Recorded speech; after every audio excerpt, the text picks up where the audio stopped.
नमस्कार, संसद टीवी में स्वागत है आप सभी का। मैं हूं आपके साथ दीक्षा कोहली। आप देख रहे हैं संसद के आज के एजेंडे को विस्तार से बताता हमारे कार्यक्रम संसद में आज। संसद में आज मॉनसून सत्र का तीसरा दिन है। बीते कल यानी 23 जुलाई को वित्त मंत्री निर्मला सीतारमण ने मोदी सरकार के तीसरे कार्यकाल का पहला बजट पेश किया था।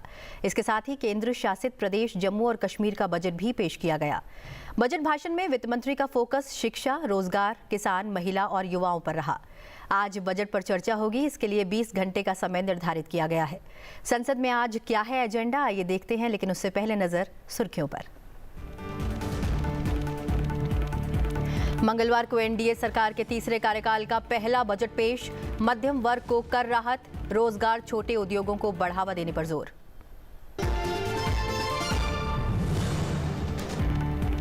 संसद के बजट सत्र का आज तीसरा दिन। केंद्रीय बजट पर लोकसभा और राज्यसभा में आज से शुरू होगी चर्चा।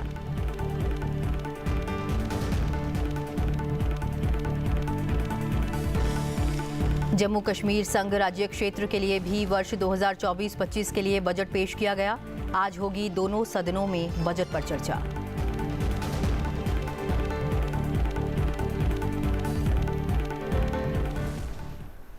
आइए सबसे पहले नजर डालते हैं दोनों सदनों में आज के कामकाज के ब्यौरे पर। सबसे पहले जानते हैं लोकसभा के बारे में। प्रश्नकाल के दौरान सदस्य विभिन्न मंत्रालयों से जुड़े प्रश्न पूछेंगे, जिसका उत्तर संबंधित मंत्रालय की ओर से दिया जाएगा। विभिन्न मंत्रालयों से जुड़े पत्र सभा पटल पर रखे जाएंगे। कार्य मंत्रणा समिति का प्रतिवेदन प्रस्तुत करेंगे। लोक लेखा समिति 2023-24 के प्रतिवेदन सभा पटल पर रखे जाएंगे। मंत्री द्वारा वक्तव्य प्रस्तुत किया जाएगा।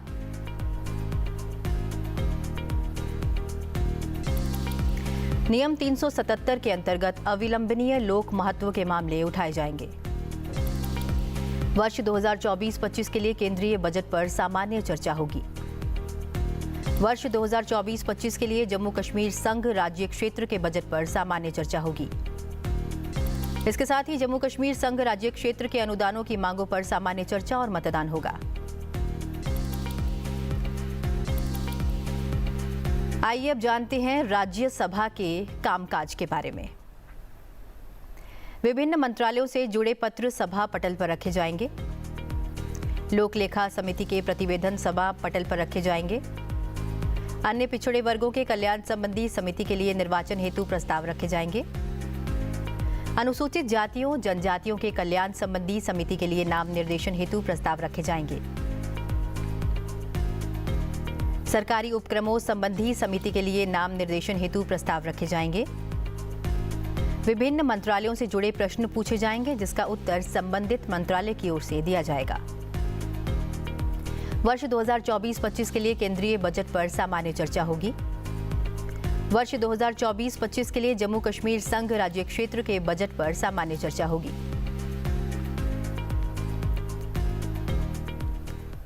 आइए अब आपको बताते हैं लोकसभा में पूछे जाने वाले प्रश्नों के बारे में। पलामू झारखंड से भारतीय जनता पार्टी के सांसद विष्णु दयाल राम कोयला मंत्री से कोयले की गुणवत्ता से जुड़ा सवाल करेंगे। वे पूछेंगे कि क्या सरकार राज्यों को वितरित किए गए कोयले की गुणवत्ता का डेटाबेस रखती है, यदि हाँ तो तत्संबंधी ब्यौरा क्या है, और पिछले 5 वर्षों के दौरान ओडिशा सहित राज्यों को भुगतान की गई रॉयल्टी का ब्यौरा राज्यवार और वर्षवार क्या है। राजमपेट आंध्र प्रदेश से युवाजन श्रमिक रायथू कांग्रेस पार्टी के सांसद पीवी मिथुन रेड्डी संचार मंत्री से इंटरनेट शटडाउन से संबंधित सवाल करेंगे। वे पूछेंगे कि क्या सरकार को इस बात की जानकारी है कि मौजूदा स्वरूप में इंटरनेट शटडाउन से इंटरनेट पर सभी प्रकार की सूचनाओं और सेवाओं की सुलभता प्रतिबंधित हो जाती है। उत्तर पश्चिम दिल्ली राष्ट्रीय राजधानी क्षेत्र दिल्ली से भारतीय जनता पार्टी के सांसद योगेंद्र चांदोलिया संचार मंत्री से सीमावर्ती क्षेत्रों में मोबाइल नेटवर्क कनेक्टिविटी से जुड़ा सवाल करेंगे। वे जानना चाहेंगे कि ऐसे सीमावर्ती गांवों की संख्या और ब्यौरा क्या है जहां मोबाइल नेटवर्क कनेक्टिविटी नहीं है। सरकार द्वारा सामरिक सीमावर्ती क्षेत्रों में मोबाइल नेटवर्क कनेक्टिविटी सुनिश्चित करने के लिए क्या उपाय किए गए हैं या किए जा रहे हैं, और सीमावर्ती गांवों को कब तक मोबाइल नेटवर्क कनेक्टिविटी प्रदान की जाएगी। दक्षिण गोवा से भारतीय राष्ट्रीय कांग्रेस के सांसद कैप्टन विरायटो वर्नाडिस पृथ्वी विज्ञान मंत्री से गोवा तटीय क्षेत्र में अपरदन से जुड़ा सवाल करेंगे। वे जानना चाहेंगे कि क्या सरकार के पास इस संबंध में आंकड़े हैं कि वर्ष 2000 से गोवा के तटीय क्षेत्र में कितना अपरदन हुआ है। क्या सरकार के पास उन समुदायों के पुनर्वास की कोई योजना है जो तटीय कटाव और बढ़ते समुद्र के स्तर के कारण अपनी जमीन खोने के कगार पर हैं? यदि हाँ, तो इसका ब्यौरा क्या है? पेरंबलूर तमिलनाडु से डीएमके सांसद अरुण नेहरू इलेक्ट्रॉनिक्स और सूचना प्रौद्योगिकी मंत्री से उच्च शुद्धता वाले सिलिकॉन के उत्पादन से संबंधित सवाल करेंगे। वे पूछेंगे कि ये देखते हुए कि भारत तेजी से इलेक्ट्रॉनिक असेंबली का हब बन रहा है, तमिलनाडु में बड़ी फैक्ट्रियां स्थापित की जा रही हैं। मुख्य कच्चा माल सिलिकॉन वर्तमान में आयात किया जा रहा है और औद्योगिक एवं राष्ट्रीय सुरक्षा के आधार पर यह कमजोर पक्ष है। क्या सरकार ने उच्च शुद्धता वाले सिलिकॉन के स्वदेशी उत्पादन के लिए कोई कार्रवाई की है? यदि हाँ, तो तत्संबंधी ब्यौरा क्या है? जलगांव महाराष्ट्र से भारतीय जनता पार्टी की सांसद स्मिता उदयवाग सूचना और प्रसारण मंत्री से फर्जी खबरों के खतरे से जुड़ा सवाल करेंगी। वे जानना चाहेंगी कि क्या सरकार का ध्यान मीडिया के विभिन्न प्लेटफॉर्मों के माध्यम से बड़े पैमाने पर फैलाई जा रही ऐसी फर्जी खबरों पर गया है जिससे देश का सामाजिक ताना बाना बिगड़ सकता है। यदि हाँ, तो सरकार की इस पर क्या प्रतिक्रिया है?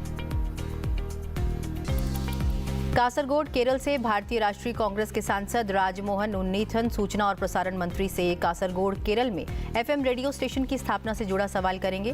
वे पूछेंगे कि क्या केरल के कासरगोड जिले में जहां मलयालम और कन्नड़ व्यापक रूप से बोली जाती है, एफएम रेडियो स्टेशन की स्थापना से संबंधित कोई प्रस्ताव सरकार के पास अनुमोदन के लिए लंबित है? यदि हाँ, तो तत्संबंधी ब्यौरा क्या है और इस पर क्या कार्रवाई की गई है? रायगढ़ महाराष्ट्र से राष्ट्रवादी कांग्रेस पार्टी के सांसद सुनील दत्तात्रेय तटकरे नवीन और नवीकरणीय ऊर्जा मंत्री से नवीकरणीय ऊर्जा उत्पादन संबंधित प्रश्न करेंगे। वे पूछेंगे कि वर्ष 2013 और चालू वर्ष के दौरान भारत में नवीकरणीय ऊर्जा का कुल कितना उत्पादन हुआ है। नवीकरणीय ऊर्जा स्रोतों को बढ़ावा देने के लिए क्या उपाय किए गए हैं या किए जाने का विचार है और कौन कौन सी योजनाएं आरंभ की गई हैं और हरित ऊर्जा के गलियारों के कार्यान्वयन के लिए सरकार द्वारा क्या कदम उठाए गए हैं या उठाए जा रहे हैं। खगड़िया बिहार से लोक जनशक्ति पार्टी के सांसद राजेश वर्मा नवीन और नवीकरणीय ऊर्जा मंत्री से बायोगैस संयंत्रों की स्थापना संबंधित सवाल करेंगे। वे जानना चाहेंगे कि देश में विशेषतः बिहार के ग्रामीण क्षेत्रों में और अधिक बायोगैस संयंत्र स्थापित करने के लिए बनाई गई योजनाओं का ब्यौरा क्या है और पिछले 3 वर्षों के दौरान उक्त योजनाओं के लिए उपलब्ध कराए गए बजट का ब्यौरा क्या है। ओंगोले आंध्र प्रदेश से तेलुगु देशम पार्टी के सांसद मगुंटा श्रीनिवासुलु रेड्डी योजना मंत्री से आकांक्षी जिलों से संबंधित सवाल करेंगे। वे जानना चाहेंगे कि किसी आकांक्षी जिले के चयन से संबंधित मानदंडों का ब्यौरा क्या है। क्या सरकार ने आकांक्षी जिलों से संबंधित कार्यक्रम के संचालन के संबंध में कोई शोध अध्ययन कराया है? यदि हाँ, तो उसका ब्यौरा क्या है। गढ़चिरौली चिमूर महाराष्ट्र से भारतीय राष्ट्रीय कांग्रेस के सांसद डॉक्टर नामदेव किरसान रेल मंत्री से रेलवे पटरियों के विस्तार से जुड़ा सवाल करेंगे। वे पूछेंगे कि देश में विशेषकर महाराष्ट्र के गढ़चिरौली में वर्ष 2014 से अब तक वर्षवार कितनी नई रेल पटरियां बिछाई गई हैं, कितनी रेलगाड़ियां शुरू की गई हैं और इस संबंध में कितनी राशि खर्च की गई है। खंडवा मध्य प्रदेश से भारतीय जनता पार्टी के सांसद ज्ञानेश्वर पाटिल रेल मंत्री से बंद ट्रेनों के परिचालन को पुनः शुरू करने से जुड़ा सवाल करेंगे। वे पूछेंगे कि क्या सरकार का भुसावल और नागपुर के बीच चलने वाली ट्रेन संख्या 2002-1111-22-11-2 जिसे कोविड काल के दौरान बंद कर दिया गया था कि परिचालन को पुनः शुरू करने का विचार है। यदि हाँ, तो उक्त ट्रेनों की सेवाएं कब तक पुनः शुरू होने की संभावना है। विजयवाड़ा आंध्र प्रदेश से तेलुगु देशम पार्टी के सांसद केसीनेनी शिवनाथ रेल मंत्री से आंध्र प्रदेश में नई रेलवे लाइनों के निर्माण से संबंधित प्रश्न करेंगे। वे माननीय मंत्री से जानना चाहेंगे कि आंध्र प्रदेश राज्य के भीतर पूर्णतः आंशिक रूप से आने वाली कितनी नई रेलवे लाइन निर्माणाधीन है, इन लाइनों का निर्माण कब शुरू हुआ और वर्षवार कितने किलोमीटर लंबी रेल लाइन्स का निर्माण वर्गीकृत किया। आटिंगल केरल से भारतीय राष्ट्रीय कांग्रेस सांसद एडवोकेट अदूर प्रकाश रेलवे मंत्री से सबरीमाला रेलवे लाइन के विगियाम अंतर्राष्ट्रीय बंदरगाह तक विस्तार से जुड़ा सवाल करेंगे। वे पूछेंगे कि क्या सरकार का पिछले बजट में घोषित रेल सागर परियोजना के अंतर्गत अंगमाली सबरीमाला रेलवे लाइन का एरुमेली से विजयमान अंतर्राष्ट्रीय बंदरगाह तक विस्तार करने के लिए व्यवहार्यता अध्ययन कराने का विचार है। वो ये भी पूछेंगे कि क्या सरकार रेल सुविधाओं से वंचित जिलों और 50,000 से अधिक आबादी वाले शहरों को कनेक्टिविटी प्रदान किए जाने का प्राथमिकता दे रही है। यदि हाँ, तो तत्संबंधी ब्यौरा क्या है। गुलबर्गा कर्नाटक से भारतीय राष्ट्रीय कांग्रेस के सांसद राधाकृष्ण रेल मंत्री से कलबुर्गी में रेल मंडल की स्थापना से जुड़ा सवाल करेंगे। वे पूछेंगे कि क्या यह सच है कि कलबुर्गी में रेल मंडल की स्थापना के लिए 2014-15 के अंतरिम बजट में बजट स्वीकृत किया गया था। यदि हाँ, तो तत्संबंधी ब्यौरा क्या है और क्या उक्त रेलवे डिवीजन को मंजूरी देने में काफी देरी हुई है। चेन्नई उत्तर तमिलनाडु से द्रविड़ मुनेत्र कशगम के सांसद डॉक्टर कलानिधि वीरास्वामी सांख्यिकी और कार्यक्रम कार्यान्वयन मंत्री से एमपीलैड फंड में वृद्धि से जुड़ा सवाल करेंगे। वे माननीय मंत्री से पूछेंगे कि क्या क्या सरकार ने देश भर में एमपीलैड योजना के कामकाज की समीक्षा की है। यदि हाँ, तो उसका ब्यौरा क्या है। वो ये भी पूछेंगे कि क्या सरकार को इस बात की जानकारी है कि भवन निर्माण सामग्री की लागत में वृद्धि और कुशल एवं अकुशल श्रमिकों के वेतन में वृद्धि के मद्देनजर किसी सांसद द्वारा अपने निर्वाचन क्षेत्र में विकास कार्यों और अन्य सामाजिक जिम्मेदारियों को पूरा करने के लिए प्रतिवर्ष 5 करोड़ की राशि बहुत कम होती है। यदि हाँ, तो तत्संबंधी ब्यौरा क्या है।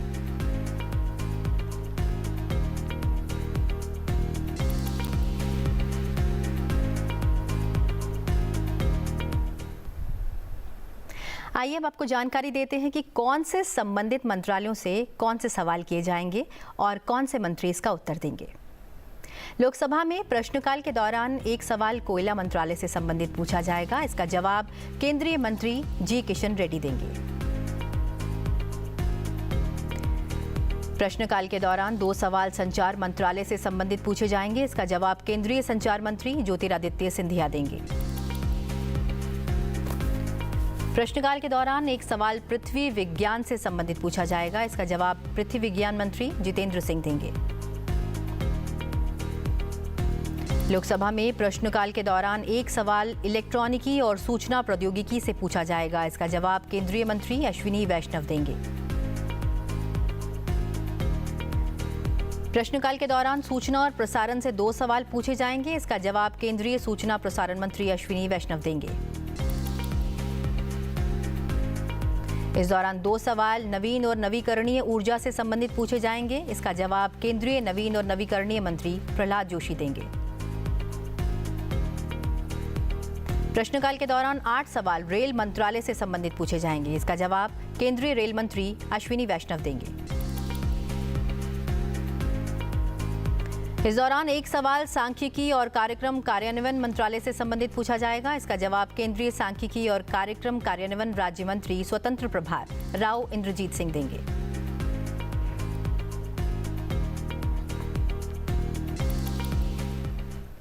वहीं राज्यसभा में प्रश्नकाल के दौरान विभिन्न मंत्रालयों से जुड़े कुल 15 प्रश्न पूछे जाएंगे। इसमें गृह मंत्रालय, मत्स्य पालन, पशुपालन और डेयरी, सहकारिता और शिक्षा मंत्रालय से जुड़े प्रश्न शामिल होंगे। आइए जानते हैं इन प्रश्नों के बारे में। राज्यसभा में आज जम्मू और कश्मीर में पर्यटन के विकास पर महत्वपूर्ण प्रश्न उठाया जाएगा। उत्तर प्रदेश से राज्यसभा सांसद डॉक्टर दिनेश शर्मा गृह मंत्री से ये जानना चाहेंगे कि क्या अगस्त 2019 के बाद से जम्मू और कश्मीर में पर्यटन में वृद्धि हुई है। यदि ऐसा है तो इसके लिए सरकार ने कौन कौन सी योजनाएं बनाई हैं और उनके परिणाम क्या आ रहे हैं। आज झारखंड से सांसद महुआ माझी गृह मंत्रालय से बहुमंजिला इमारतों में आग सुरक्षा मानकों पर प्रश्न पूछेंगी। वे जानना चाहेंगी कि क्या सरकार ने इन मानकों को कड़ा किया है और लापरवाही को रोकने के लिए ठोस कदम उठाए हैं। इसके साथ ही वे ये भी पूछेंगी कि क्या अग्निशमन सेवाओं के विस्तार और आधुनिकीकरण के लिए राज्यों को सहायता देने की कोई योजना है। राज्यसभा में महाराष्ट्र से सांसद डॉक्टर अजीत माधवराव गोपछड़े गृह मंत्रालय से सरकारी संपत्तियों की नीलामी के संबंध में सवाल पूछेंगे। वे जानना चाहेंगे कि क्या सरकार ने राज्य सरकारों के समन्वय से सरकारी संपत्तियों की नीलामी के लिए कोई कदम उठाए हैं। यदि हाँ, तो राज्यवार विवरण क्या है। यदि नहीं, तो इसके क्या कारण हैं। साथ ही वे ये भी पूछेंगे कि क्या नीलामी से प्राप्त आय को संबंधित राज्य सरकारों के साथ साझा किया जाएगा, विशेषकर उन राज्यों में जहां ये संपत्तियां स्थित हैं। यदि ऐसा नहीं किया जाएगा तो इसके क्या कारण हैं। राज्यसभा में आंध्र प्रदेश से वाईएसआरसीपी के सांसद बीड़ा मथान राव यादव आंध्र प्रदेश और तमिलनाडु के बीच चल रहे मछली संबंधित विवादों के बारे में विस्तृत जानकारी मांगेंगे। यादव ये जानना चाहेंगे कि इन विवादों को सुलझाने के लिए सरकार ने कौन कौन से प्रभावी कदम उठाए हैं और क्या ये कदम समय पर उठाए गए हैं। इसके अलावा वे पूछेंगे कि क्या सरकार ने उन मछुआरों को मुआवजा प्रदान किया है जिन्होंने इन विवादों के चलते आजीविका का नुकसान उठाया है। पुडुचेरी से भाजपा के नामित सदस्य एस सिल्वा गनाबथी मछुआरों को समुद्री सुरक्षा और सीमाओं पर प्रशिक्षण देने के लिए उठाए गए कदमों पर सवाल पूछेंगे। वे जानना चाहेंगे कि क्या सरकार ने इस उद्देश्य के लिए कोई विशेष प्रशिक्षण संस्थान स्थापित किया है, यदि हाँ तो उसका विवरण क्या है। इसके साथ ही वे ये भी जानना चाहेंगे कि क्या सरकार ऐसे संस्थानों की स्थापना की योजना बना रही है और इसके विवरण क्या होंगे।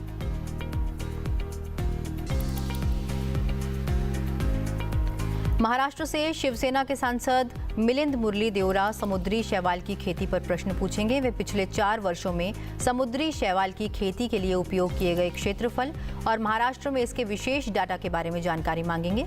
इसके साथ ही वे प्रधानमंत्री मत्स्य संपदा योजना के तहत समुद्री शैवाल की खेती के लिए आवंटित और उपयोग किए गए फंड की स्थिति जानना चाहेंगे।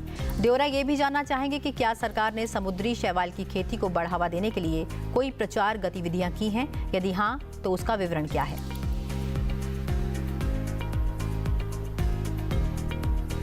ओडिशा से बीजेडी के सांसद डॉक्टर सस्मित पात्रा तटीय राजमार्ग के निर्माण की स्थिति पर प्रश्न पूछेंगे। वे जानना चाहेंगे कि ओडिशा में तटीय राजमार्ग के निर्माण की वर्तमान स्थिति क्या है, इसका कार्य कब शुरू होने की उम्मीद है और इसके पूरे होने की संभावना क्या है। इसके साथ ही वे पूछेंगे कि इस परियोजना में किसी प्रकार की कोई देरी का कारण है तो वो क्या है और यदि इस देरी के कारण परियोजना की लागत बढ़ी है तो इसका विवरण क्या है। वहीं प्रश्नकाल में राज्यसभा सांसद कार्तिकेय शर्मा शिक्षा मंत्री से नई शिक्षा नीति और राष्ट्रीय पाठ्यक्रम रूपरेखा के मुख्य फोकस क्षेत्रों, इसके कार्यान्वयन की समय सीमा, राज्य सरकारों से परामर्श, सरकारी स्कूल शिक्षा कार्यक्रमों में इसे लागू करने की योजना और एनईपी के कार्यान्वयन के लिए कुल वित्तीय आवंटन के बारे में जानकारी मांगेंगे। तृणमूल कांग्रेस के पश्चिम बंगाल से सांसद साकेत गोखले शिक्षा मंत्री से एनसीईआरटी पाठ्य पुस्तकों में भारतीय इतिहास के दंगों और संघर्षों से संबंधित सामग्री को हटाने, घटाने या कम करने के पीछे के कारण के बारे में जानकारी मांगेंगे। इसके अलावा आम आदमी पार्टी के पंजाब से राज्यसभा सांसद संजीव अरोड़ा महिला और बाल विकास मंत्री से पिछले 5 वर्षों में कामकाजी महिलाओं के लिए बनाए गए हॉस्टलों की संख्या और राज्य और केंद्र शासित प्रदेशवार विवरण के बारे में पूछेंगे।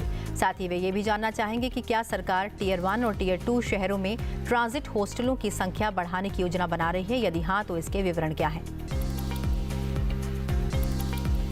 भारतीय जनता पार्टी के गुजरात से राज्यसभा सांसद नरहरि अमीन महिला और बाल विकास मंत्री से वन स्टॉप सेंटर स्कीम के तहत देश भर में स्थापित केंद्रों की संख्या, इन केंद्रों में महिलाओं को प्रदान की जाने वाली सुविधाओं, पिछले 2 वर्षों में वन स्टॉप सेंटर के माध्यम से पंजीकृत महिलाओं से संबंधित मामलों की संख्या, सबसे अधिक मामलों वाले राज्यों के विवरण और गुजरात में पंजीकृत कुल मामलों की संख्या के बारे में जानना चाहेंगे।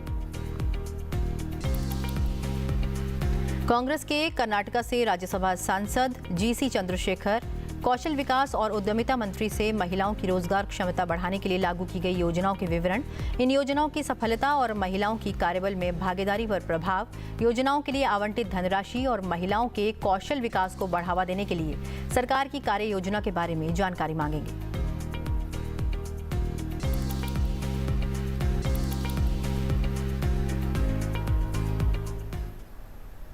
आइए अब आपको बताते हैं कि राज्यसभा में किन मंत्रालयों से संबंधित प्रश्न पूछे जाएंगे और कौन से मंत्री इसका उत्तर देंगे।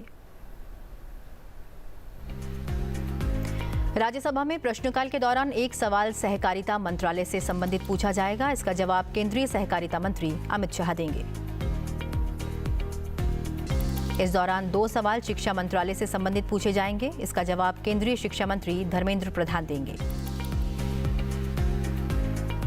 3 सवाल मत्स्य पालन और डेयरी से संबंधित पूछे जाएंगे। इसका जवाब केंद्रीय मंत्री राजीव रंजन सिंह देंगे। राज्यसभा में प्रश्नकाल के दौरान 3 सवाल गृह मंत्रालय से संबंधित पूछे जाएंगे। इसका जवाब केंद्रीय गृह मंत्री अमित शाह देंगे। प्रश्नकाल के दौरान 1 सवाल सड़क परिवहन और राजमार्ग मंत्रालय से संबंधित पूछा जाएगा। इसका जवाब केंद्रीय सड़क परिवहन और राजमार्ग मंत्री नितिन जयराम गडकरी देंगे। इस दौरान 2 सवाल कौशल विकास और उद्यमिता मंत्रालय से संबंधित पूछे जाएंगे। इसका जवाब केंद्रीय कौशल विकास और उद्यमिता मंत्री स्वतंत्र प्रभार जयंत चौधरी देंगे। प्रश्नकाल के दौरान जनजातीय कार्य मंत्रालय से संबंधित 1 सवाल पूछा जाएगा और इसका जवाब केंद्रीय जनजातीय कार्य मंत्री जुएल ओरम देंगे। राज्यसभा में प्रश्नकाल के दौरान 2 सवाल महिला बाल विकास मंत्रालय से संबंधित पूछे जाएंगे। इसका जवाब केंद्रीय महिला और बाल विकास मंत्री अन्नपूर्णा देवी देंगी।